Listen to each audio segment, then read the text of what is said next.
Parliamentary forum के संयोजक सांसद सदस्य आदरणीय सुजीत जी से सादर अनुरोध करता हूं कि आएं और हम लोगों को संबोधित करें। आदरणीय सुजीत जी।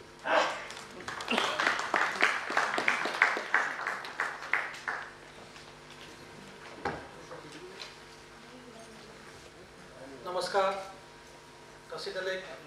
Good morning. आदरणीय मेंबर सेक्रेटरी आदरणीय इंद्रेश कुमार जी, आदरणीय डॉक्टर आनंद कुमार जी, खिरमे जी, सुरेंद्र कुमार जी और भारत के विभिन्न राज्यों से आए हुए सारे बहनों भाइयों को मेरा सादर नमस्कार। सबसे पहले मैं सबको आज़ादी का अमृत महोत्सव का बधाई देना चाहूँगा। 75 साल हो गए भारत को आज़ाद हुए और अभी थोड़ी देर पहले खिरमे जी बता रहे थे कि एक दिन तिब्बत भी आज़ाद होगा जरूर।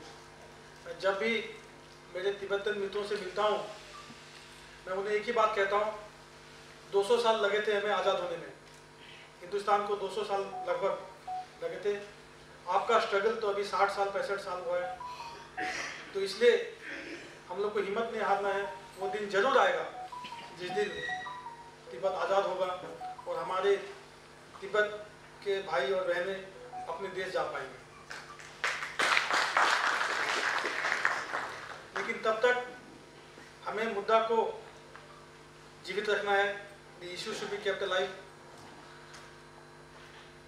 केवल हिंदुस्तान में नहीं, पूरी दुनिया में Tibet issue should be part of the narrative of every country, every government and every state government in India. अभी डॉक्टर आनंद कुमार जी बता रहे थे कि अभी 2014 के बाद जो सरकार आए, वैसे मैं बीजेपी से नहीं हूँ। I belong to Biju Janata Dal. I am a member parliament of Odisha. तो 2014 के बाद जरूर इंडिया का विदेश नीति, हिंदुस्तान का जो विदेश नीति है उसमें परिवर्तन आया है। और कई बार मैं parliamentary committee on foreign affairs में भी हूँ, तो कई बार बहस में मैं कहता हूँ that we need to be bolder when dealing with China. तो एक बार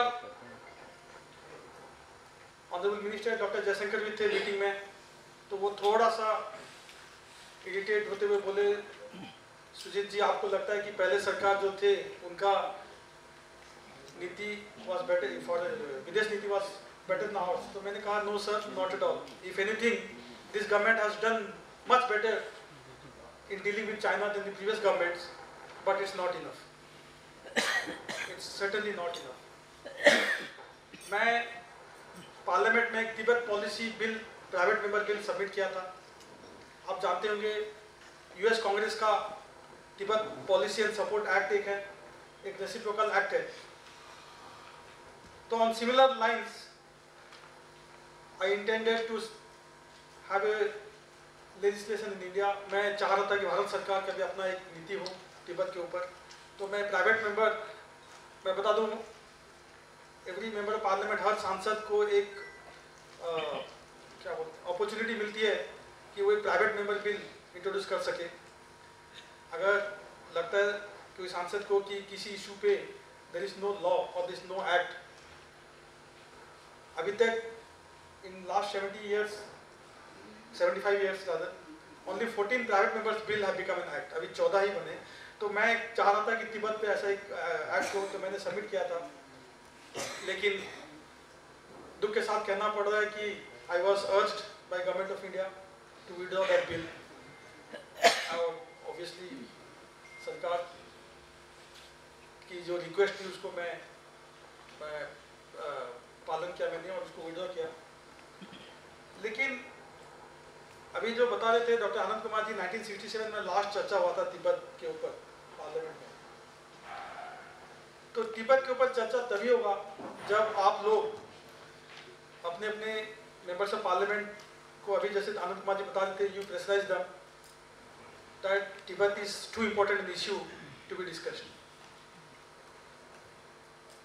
सारे आप लोग जब चिट्ठी लिखेंगे, बार बार चिट्ठी लिखेंगे, बार बार मीडिया में लिखेंगे, बार बार if you write articles, if you speak in public forum that why is Indian parliament not discussing Tibet, because Tibet is not an internal issue of China. Tibet was never a part of China. मैं आपको बताऊं, एक बहुत अच्छा किताब आया है Tibet brief 2020, please उसको ज़रूर पढ़िए. मैंने भी अभी वो किताब को सारे हिंदुस्तानी अपने क्षेत्रीय भाषाओं में, हिंदी में उसको अनुवाद करके सारे मेंबर्स ऑफ पार्लियामेंट को, सारे एमएलएस को, और जो लोग भी तिब्बत से प्यार करते हैं उनको वो किताब देने के लिए मैं अभी कोशिश कर रहा हूँ. मैं वो किताब आप जब पढ़ेंगे तो आप एक इमोशनल होके बोलने की बात होता है. हम लोग इमोशनल, जब हम लोग तिब्बत से प्यार करते हैं और जानते हैं कि चाइना ने ज़बरदस्ती कब्जा कर रखा है, इमोशनल होके बोलना एक अलग बात है. लेकिन to make a legal case and a very strong legal case, and मैं एक वकील भी हूँ, तो when you make a strong legal case as to why Tibet has always been an independent nation and why the international community is letting Tibet down. So when you state this with facts and with legal facts, then the international community will take note of it. तो जो ये वार है, narrative का वार, आप सब जानते हैं China का इतना बड़ा प्रोपेगेंडा मशीन है. आज चाइना पूरा विश्व को एक तरह से कन्विंस कर लिया है कि तिब्बत चाइना का ही पार्ट था और Tibet issue is internal issue of China. तो बहुत सारे मित्रों से जब मैं मिलता हूँ, विदेशी मित्रों से, उनका स्वानुभूति होता है, हाँ तिब्बत पे रिप्रेशन है चाइना का, तिब्बत में कल्चरल जेनोसाइड हो रहा है, लैंग्वेज, रिलीजन, आइडेंटिटी को तिब्बत ख़त्म करने पे लगा हुआ है. लेकिन पॉलिटिकली उनको लगता है कि नहीं, ये तो बिल्कुल चाइना का इंटरनल इशू है, जो है नहीं. आज ये बहुत कम लोग हिंदुस्तान में भी जानते होंगे ये बात, ये इशू को. इसलिए इशू को जिंदा रखना बहुत जरूरी है. इसीलिए जो हम लोग साल में एक बार, 2 साल में एक बार ऐसे दिल्ली में, कलकत्ता में मिलेंगे, चर्चा होगी, ये बहुत ज़रूरी है. लेकिन इससे ज़्यादा ज़रूरी है हम लोग छोटे छोटे मीटिंग्स करेंगे जिसमें खर्चा भी कम होगा. जूम मीटिंग्स करेंगे, जैसे डॉक्टर आनंद कुमार जी बता रहे थे. सोशल मीडिया इतना पावरफुल प्लेटफॉर्म है हमारे पास, उसको हम लोग लेवरेज नहीं कर रहे. सोशल मीडिया को लेवरेज क्यों नहीं कर रहे? मुझे अभी इस पर थोड़ा सा हम लोग थोड़ा रिसर्च भी करना पड़ेगा कि सोशल मीडिया को कैसे हम लोग यूटिलाइज करें.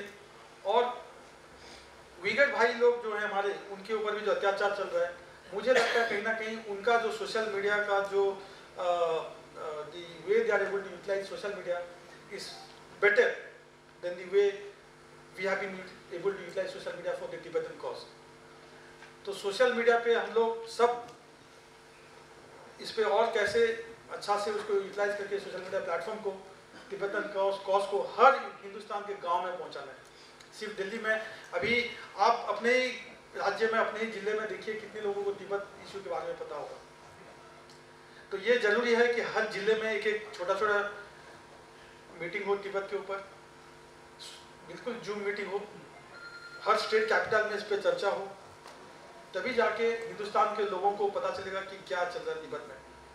और मुझे खुशी है खिलमे जी ने पहले इंडिया चीन चाइना बॉर्डर कहा और फिर अपने आप को करेक्ट करके उसको इंडो तिब्बत बॉर्डर कहा. आप लोगों को जान के खुशी होगा, मैं पिछले 2 साल में 2 बार तिब्बत के ऊपर पार्लियामेंट में बोल चुका हूँ, संसद में, और दोनों ही बार मैंने इंडो तिब्बत बॉर्डर कहा, मैंने इंडो चाइना बॉर्डर को नहीं. एंड एक बार I humbly corrected one fellow member of parliament when she called it the Indo-China border. I said there is nothing called Indo-China border. 1 inch का भी बॉर्डर नहीं है हमारा इंडो चाइना के साथ, ना था कभी, ना भी है.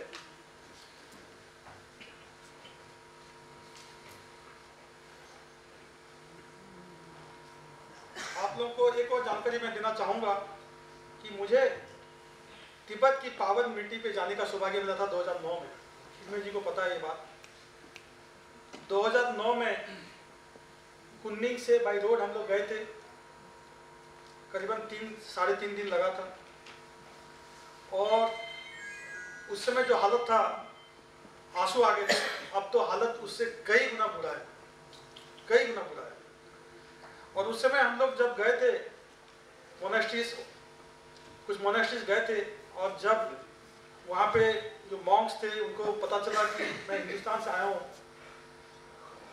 लिटरली वो लोग पाँव छूने लगे थे मेरे, कि आप हिंदुस्तान से आए हैं, वो मिट्टी से आए हैं, वो धरती से आए हैं, जो पवन पूज्य दलाई लामा जी को वहाँ पे आपने, वो मिट्टी से आप आए।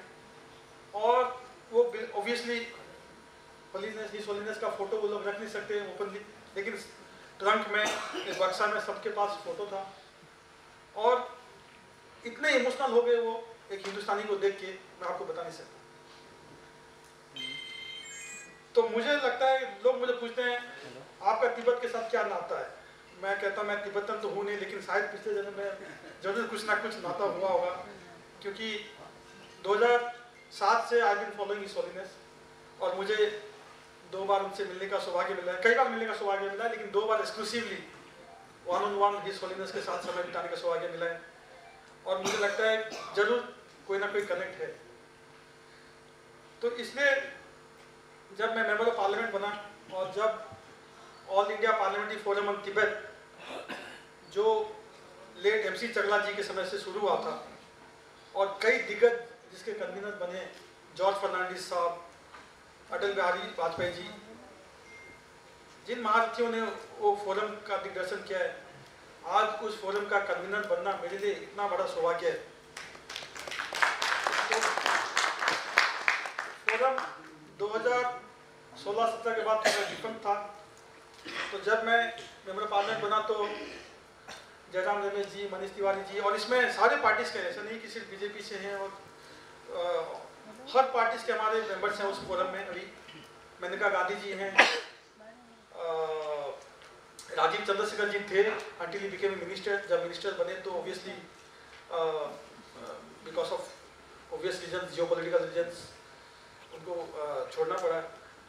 KC राममूर्ति जी हैं, रामदास अठावले जी भी मेंबर हैं, बट इज ए मिनिस्टर, तो नॉर्मली आते नहीं है मीटिंग्स में।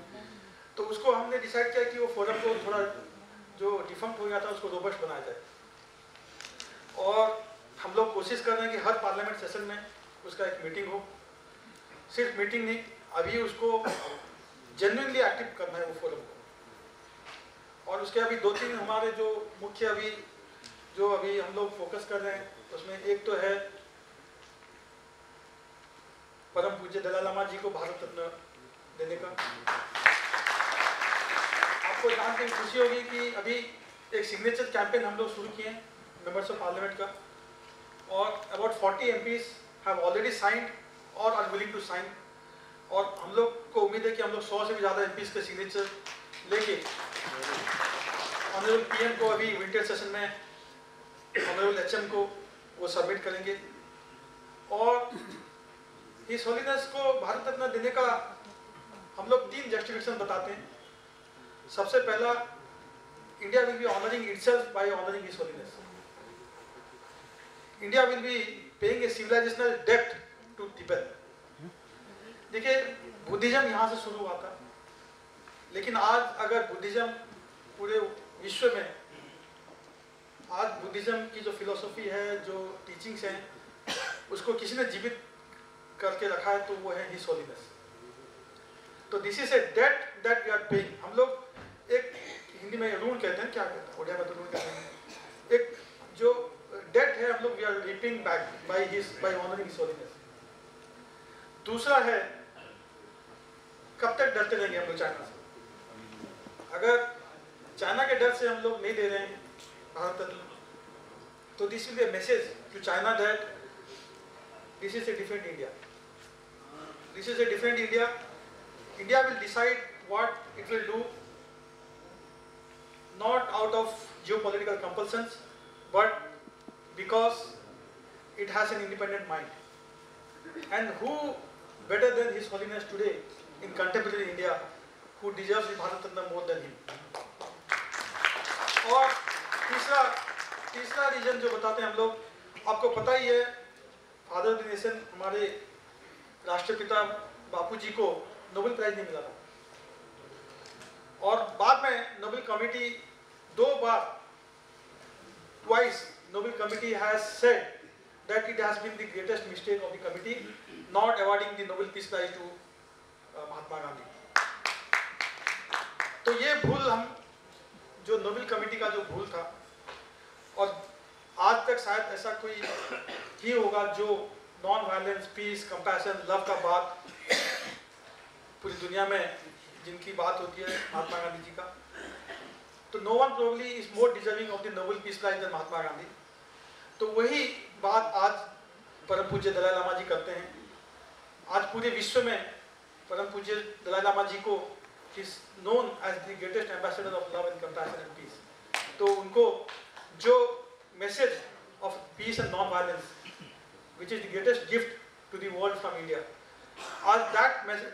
today that message is conveyed across the globe by His Holiness.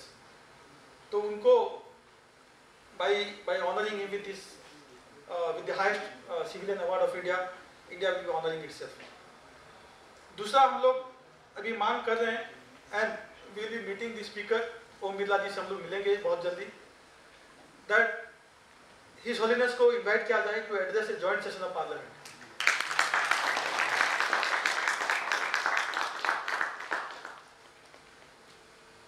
Again not to irk China, China क्या सोचेगा उसके लिए हम लोग नहीं बुला रहे उनको, या चाइना को उंगली दिखाने के लिए नहीं कर रहे हम लोग इसलिए कर रहे हैं ये मांग क्योंकि जितने मेंबर्स ऑफ पार्लियामेंट हैं आज हिज होलीनेस का teachings resonate with and should resonate with all of them, इसलिए उनको बुलाया जाए and then gradually depending on the health of His Holiness और उनकी ट्रैवल शेड्यूल के हिसाब से हम लोग चाहते हैं कि राज्य के भी जो असेंबलीज हैं, इलेक्टेड जो अपने लेजिस्लेटिव असेंबलीज हैं, वहाँ पे भी हिज होलीनेस को बुलाया जाए to address MLAs so that his teachings reach the state capital as well. मैं एक चीज़ आपको बताना चाहूँगा, मैं बीजू जनता दल से आता हूँ और हमारे जो हमारा पार्टी का नामकरण है जो स्वर्गीय बीजू बाबू बीजू पटनायक, आप नाम सुने ही होंगे, भारत के महान स्वाधीनता संग्रामी थे, वो 2 बार मुख्यमंत्री भी थे, यहाँ पे केंद्र में भी मंत्री रहे हैं जनता 1977 में, और वो तिब्बत के बहुत ही अच्छे मित्र थे। He was a great friend of Tibet. और SFF आप जानते होंगे, SFF special frontier force, SFF का जन्म भी उड़ीसा में हुआ था, ये बहुत शायद कम लोगों को पता होगा। SFF was born in Odisha in a place called Chabartia near Cuttack। मैं जब हिज होलीनेस को जब मिला था पहली बार 1-on-1, तो being a child that he is, जब उनको पता चला मैं उड़ीसा से हूँ, उस समय मैं सांसद नहीं था, तो वो मुझे बोले, मैं गया था पुरी हिज होलीनेस, और वहाँ पे पुरी में जगन्नाथ जी का मंदिर है, आप जानते हैं, और वहाँ पे सिर्फ हिंदूज को मंदिर में जाने का इजाज़त है, non Hindus are not allowed into the temple.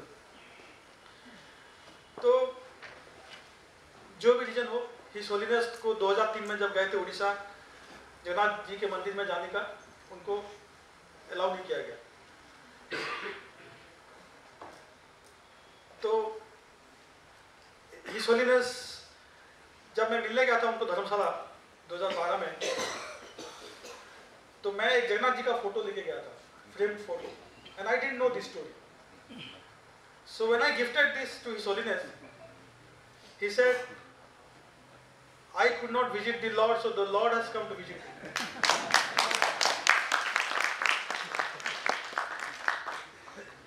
और he told me that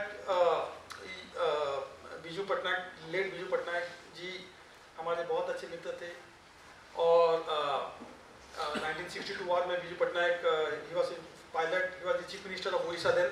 Still he piloted during the war. और दलाई लामा जी कई सारे किस्से बता रहे थे बिजू बाबू के, और उन्होंने ही बताया that Orissa has been a great friend of the Tibetan people. There is a settlement in Tibet. Settlement in Orissa. और एक जो अपना all India parliamentary forum Tibet का एक और जो मेन हम लोग का मुद्दा है, जो तिब्बत की डायस्पोरा इंडिया में लगभग 80,000 से 1 लाख जो भी नंबर्स हैं इन 10 डिफरेंट स्टेट्स, उनके कई सारे इश्यूज रहते हैं, लोकल इश्यूज रहते हैं with the administration, issues with regard to pension, SFF के पेंशन इश्यूज जो चल रहा है कई दिनों से, issues with regard to permit, land issues हैं। तो ये इश्यूज अभी इस पर ज़्यादा फोकस मैं कर रहा हूँ, और हमारा जो पार्लियामेंट्री फोरम ऑन तिब्बत है, this is focusing largely on resolving this issues. जो लोकल एमपीज हैं उनके मदद से रेस्पेक्टिव स्टेट गवर्नमेंट के साथ, डिस्ट्रिक्ट एडमिनिस्ट्रेशन के साथ मिलके जो हमारे तिब्बत भाई हैं बहनें हैं, उनका जो इश्यूज है उसको कैसे रिजॉल्व किया जाए, ये एक अपने पार्लियामेंट्री फोरम का एक काम अभी हम लोग कर रहे हैं।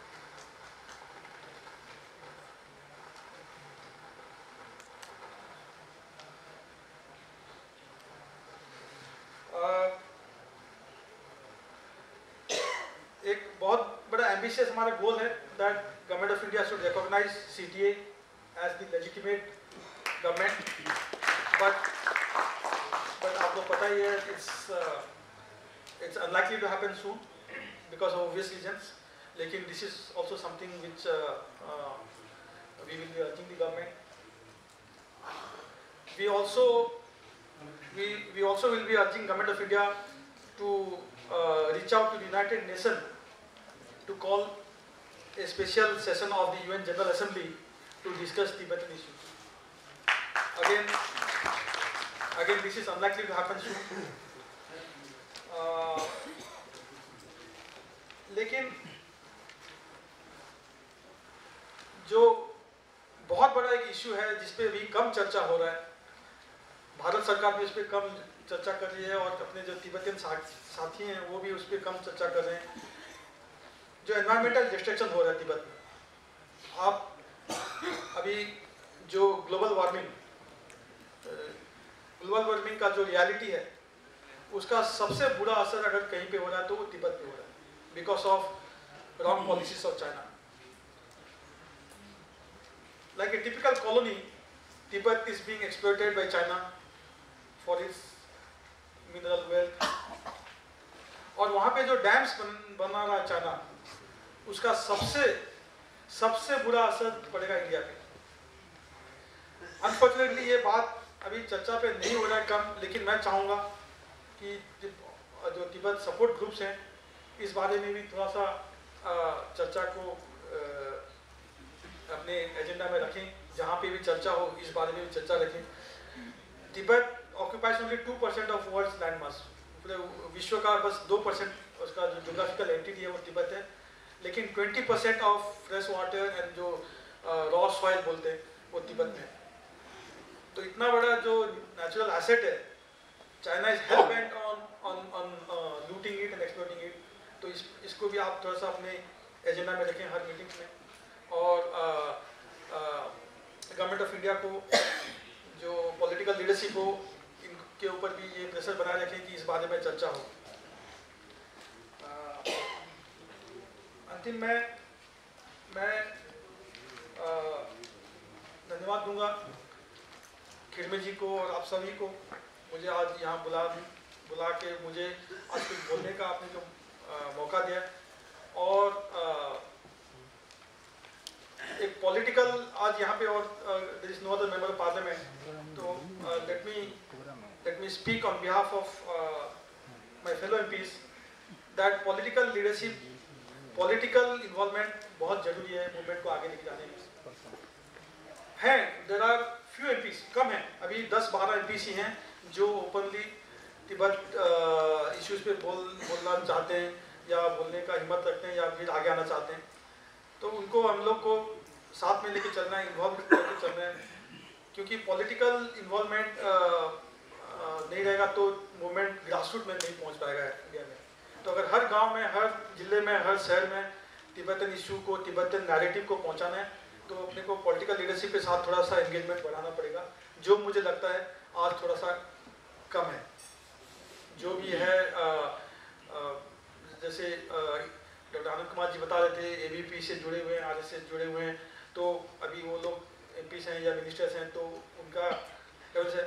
But there are friends of Tibet in every political party in every corner of India, so it need not be BJP centric और it need not be RSS और एबीपी सेंट्रिक। इसको थोड़ा सा इंक्लूसिव बना के हर पॉलिटिकल पार्टी में जो लोग हैं दे मे बी साइलेंट सपोर्टर्स, तो उनको एक प्लेटफॉर्म देके आगे लाने का ज़रूरत है। और I really wish that the friendship between India and Tibet will be eternal, or I take this opportunity to pray for a very, very long and healthy life for His Holiness and for all of you. Long live India-Tibet friendship. Thank you.